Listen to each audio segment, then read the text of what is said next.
Hello, আসসালামু আলাইকুম guys. আজকে আমরা রাতের খাবার তৈরি করেছি।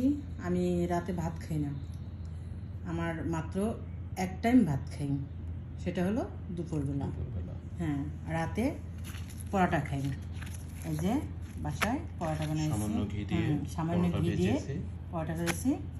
আর হলো ডিম ভাজা, পেঁয়াজ কাঁচামরিচ দিয়ে মামলেট, আর হলো পুঁই শাক আলু দিয়ে ডাল দিয়ে একটা ভুনা করছে। হ্যাঁ, এটাই আমার রাতের খাবার। আমি রাতে ভারী কোনো খাবার খাই না।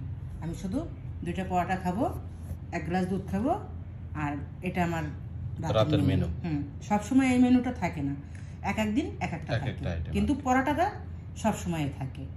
আপনারাও চেষ্টা করবেন, যারা মোটা, যারা হেলদি, তারাও রাতে রুটি খেতে চেষ্টা করবেন। আর সবচেয়ে সবজিটা বেশি খাবেন, সবজিটা বেশি পরিমাণে খাওয়ার চেষ্টা করবেন আর কি। তো গাইস, আপনাদের খাবারটা কেমন লেগেছে অবশ্যই আমাদেরকে জানাবেন। আর আমাদের Poppy's world page, Facebook page এবং ইউটিউব চ্যানেলে লাইক, কমেন্ট, শেয়ার করবেন এবং সাবস্ক্রাইব করবেন। তো আপনাদের যারা রাত্রে ভাতের উপরে ভক্ত না বা রুচিশীল না, তারা অবশ্যই চেষ্টা করবেন হালকা তেল দিয়ে একটু পরোটা খাবেন অথবা আটা রুটি খাবেন। ঘি দিয়ে খাওয়াটাই ভালো, হ্যাঁ, কিন্তু সয়াবিন তেলটা না খাওয়াটাই উত্তম।